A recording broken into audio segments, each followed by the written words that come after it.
Hi everyone, it's Nate and welcome to Elevate with Nate, the place where we're all about learning, self-improvement and motivation. And where I discuss something new that I've learned in the last 24 hours. And I thoroughly encourage you to leave in the comments and tell me what you've learned today and how you've improved in the last 24 hours. So in today's episode, what I've learned today is going to be exactly how Wi-Fi works. And it's something which I already knew a bit about anyway, but I wanted to learn a bit more. And I get the impression that many people on this planet would of course all know what Wi-Fi is and they use it every single day, most likely. But how does it actually work? How does your phone, your laptop, your printer, how on earth does it load this information, load these apps on your phone with no cable, with nothing?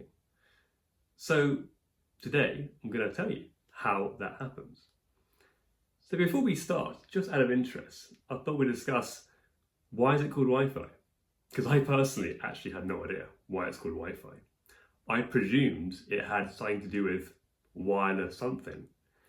And apparently many people believe or have this assumption that it's called wireless fidelity. But with my research today, I have found out that that's actually not quite correct. And actually, what happens here is, it actually has quite a technical name by the creators, which is, it has kind of the formats of 802 or 802.11, which I'll show you right now. So as you can see here on this table, it has here the IEEE standard, which is the Institute of Electrical and Electronics Engineers. So those are the guys, I'm guessing, who created the Wi-Fi. And that's what they called it. Now, I haven't looked into just yet why they called it this 802.11, but they did. But of course, for the average user talking about this how this thing works, it's pretty not very useful to call it that name for the public. So that's why they gave it a name, which was Wi-Fi. So apparently it's not because it's wireless fidelity, apparently it's just a name they gave it. So as you can see here, the initial release was in 1997, and every couple of years it has some updates. Quite surprisingly, as you can see here, the first main gen Wi-Fi 1 had its name was the numbers B, and yet Wi-Fi 2 has A, which is kind of counterintuitive. I'd like to know why that's the case, but it was named that way. And we go on there and it keeps going down. And just for some reference, if you look at the final column there on the maximum speed, you start out with 2 megabits per second, okay? It's not megabytes. People normally use megabytes for the average person, but here it's megabits, where essentially a byte is 8 bits. But if you go right down to the end, you then have 46 gigabits per second. So just for context, mega, when it comes to maths and physics and these topics, means million, okay? So that'll be the first one will be, you receive 2 million bits per second. Whereas then in 2024, with the most recent one, you're getting 46 giga. The giga means a billion, 9 zeros. So if you compare it to the initial one, that's now roughly, say, 20,000 times faster. Okay, so it's got a lot better since when we first started out, as I'm sure you've all experienced personally. So how does it actually work? How does your phone get this information? And I will be, summarizing this quite quickly, not in too much depth. Not that I even know it in that much depth, but essentially your phone will have kind of an antenna, okay? And on the antenna, when you say you do a search on Google or something, you're putting in a request, okay? You want to receive this information. So inside the phone, all clever with binary, ones and zeros, it will turn into binary and send off that request via a radio wave, okay? And the radio wave will kind of go along, and be picked up by your router, okay? You might have heard that, if you have your own router for your Wi-Fi. It's kind of in there, okay? And then along with the router and the modem, which I'll get into in a bit, that is then passed on to essentially, it goes through your Ethernet cable. So your modem, or your whole all-in-one router modem, will have that hardwired Ethernet cable kind of into the ground, and that will be kind of taken off to collect, to get the request, to get the information from the internet. And at that point, in reverse, it's quite similar. So you'll get the information, okay, bring it back, comes to your modem, that'll kind of translate it into more kind of user-friendly version for your local network to process. At that point, it will then come to your router, and it then will send it off to the devices on your network. So just a bit of clarity on the radio waves. How it works, there are frequencies, okay? And generally for the Wi-Fi, it's either have a frequency of 2.4 gigahertz or 5 gigahertz, okay? And as I mentioned previously, giga means a billion, okay? So that would be 2.4 billion hertz or 5 billion hertz. And in case you don't know, hertz basically means the number of, say, cycles or oscillations per second. And you may have learned this, back at school doing physics, if you did physics, but these radio waves, microwaves, all these waves, they all have this shape, which is basically like a sine curve, okay, like a sine curve, back in maths. I'll probably put here somewhere the shape of it, so you know what I'm talking about here. We've got a nice little kind of curving wave. So if you think about that, 5 billion waves per second, that's going very, very, very, very fast. Just a bit of, for fun, in case you didn't know that. So you may ask, okay, but why wouldn't you always want to have the 5 gigahertz over the 2.4 gigahertz? And the reason is, well, look, the 5 gigahertz is much quicker, but it actually has a lower range. I think the range is roughly for the 2.4 is several hundred feet, whereas for the 5 gigahertz, the faster one, sadly, it goes up to about 200 feet, so about 61 meters or so. And it can be also obstructed more easily. So, you might have that situation, which you might have experienced personally, where you're a few bedrooms or a few rooms away from your router, and I've got bad Wi-Fi, because the doors, the walls, objects, it gets in the way. So if it's kind of imperative that you have a wider radius, then you might go for the 2.4. Okay? So that's how the radio waves are going to be working here. Okay?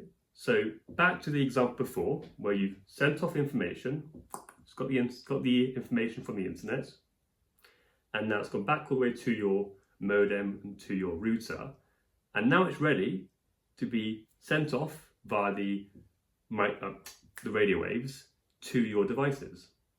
But here's now the next important thing, which you may have thought of. Well, how does it know which one to go to? You may on your network, your local network, have, again, a printer, 3, 4, 5 phones across the family, computers. So how does the router know where to send it?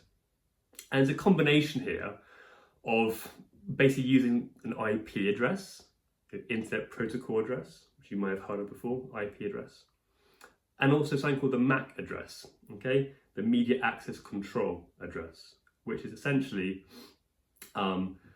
this, let's say, I'll go into it more in a second, but all your devices will have this number, okay?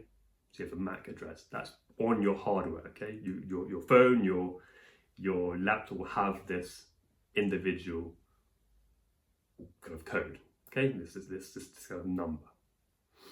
And again, I'm going to show down in a second what these look like because you've probably at some point come across, on the back of your router, some numbers which will look similar to this. But your IP address will take the following format, just out of interest. It will be 4 numbers, okay, where each number is between 1 to 255, and with a decimal point in between them all. So you might have 192.205.36.2. Okay, that would be an IP address. Whereas the MAC address, just so you're wondering, that can take 6, so you can go 6 numbers, but in hexadecimal format.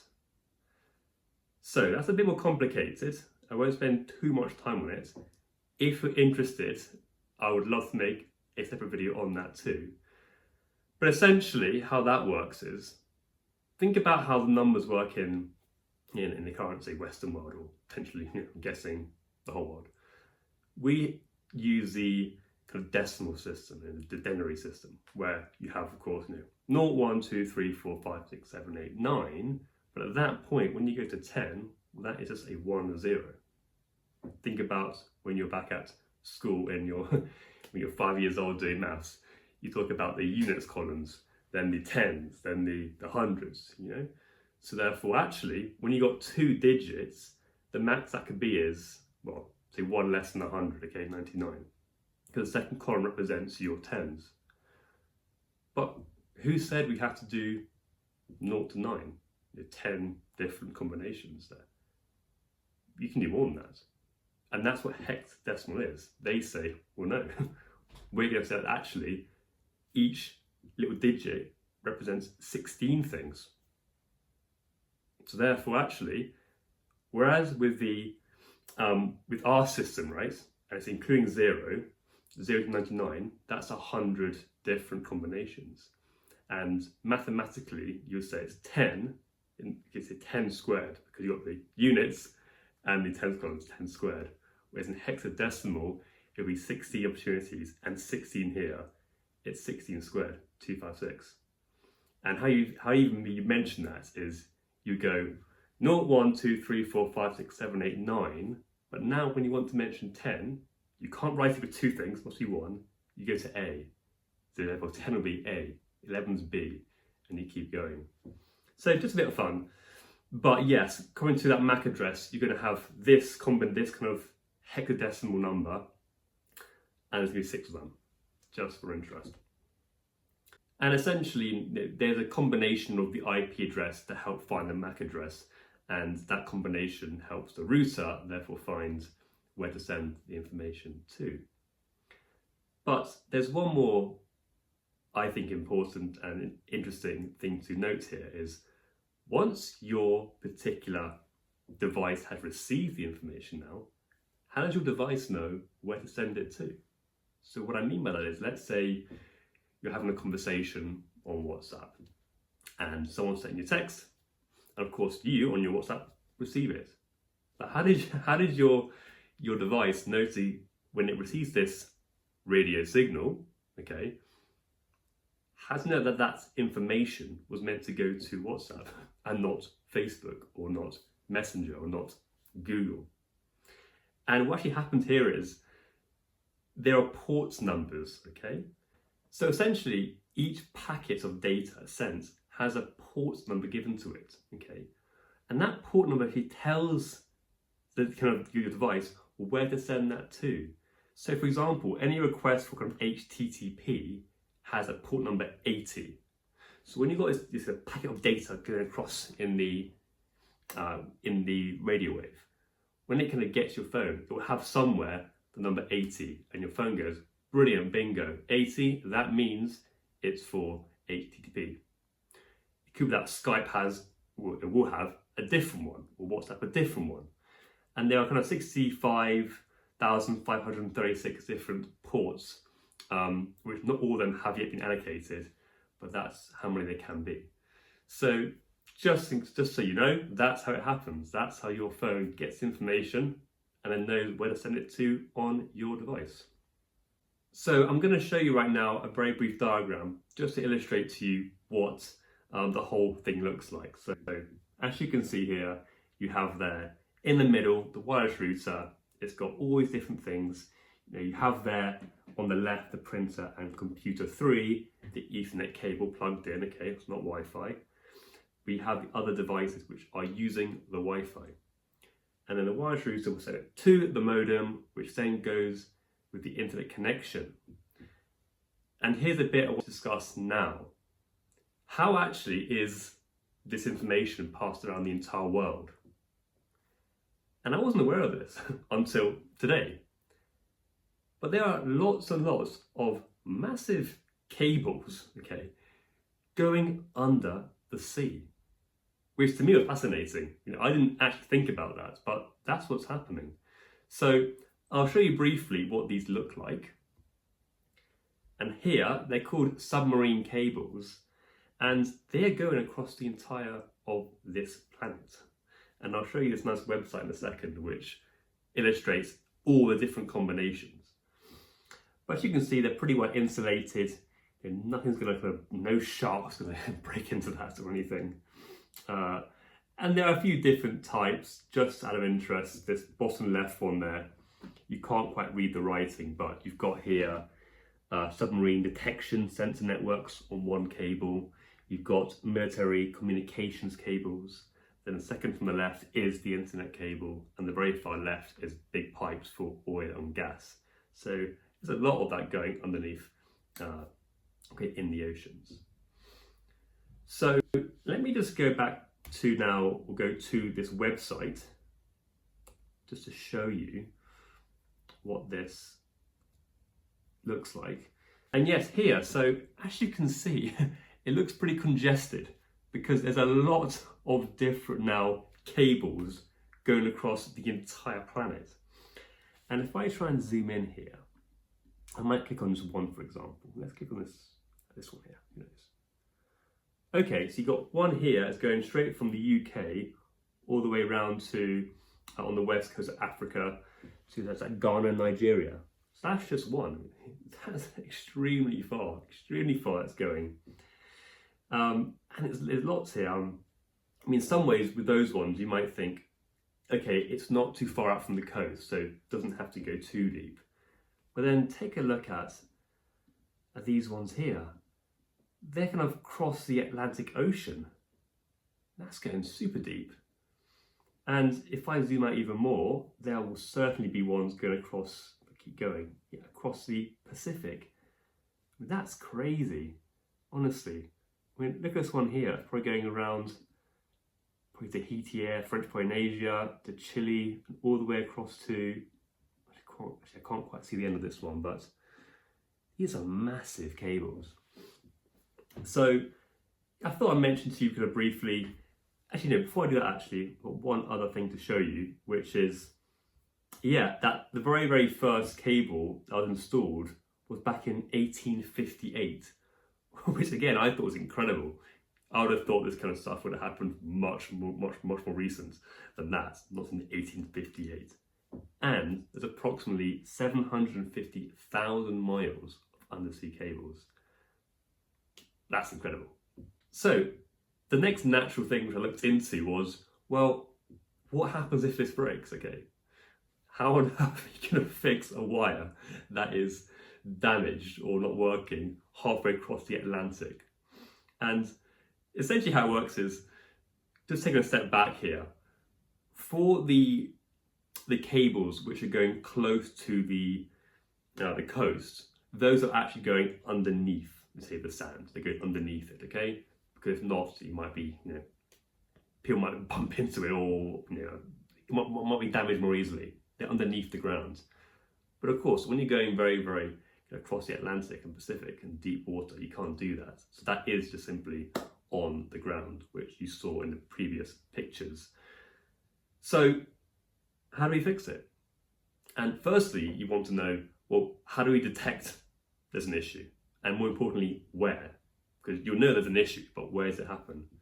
And again, quite cleverly, what happens here is they'll send a signal across these cables, and they can basically because it'll bounce back when it hits the area which is as a default, and by checking the time it took to go there and back, they can more or less determine where the actual location is. So once the engineers know where it is, they'll set a boat there, and if it's not too deep of water, they will just send like a big winch down, they grab them and just lift it up and deal with it there and then. But when you're far too deep, in very deep water, with very high pressures, and it's really dangerous there, they've got to do something different. And that's where I learned today. They actually use these remote control, well, these basically remotely operated vehicles, these ROVs, which I'll show you right now. And that's what they look like. And these kind of unmanned devices, kind of controlled, they go right down to the bottom. And with it, like these like two arms they have, kind of can half see here, they cut the cable, okay, they remove it, go to the surface, it's fixed on the boats there, and then set back down. So I thought that was really, really fascinating. Now, quite exactly how it gets put back in place and how it all still works, that I didn't quite get around to looking into, but I might for a different episode, because that in itself just seems absolutely fascinating. Just think about how deep some of the oceans are. That's incredible. And also how dark it is down there. So yeah, I mean, hopefully, if you weren't aware of that already, you quite enjoyed that, because yeah, it's so incredible how far society is and it has created things. So I like that. And then very finally for this video, I thought I'd discuss very, very briefly just 4G and 5G. So, or at least how that works. So in theory, it's not actually that much different to how the Wi-Fi works, okay? So firstly, let's talk about download speeds and collecting the, how fast it is.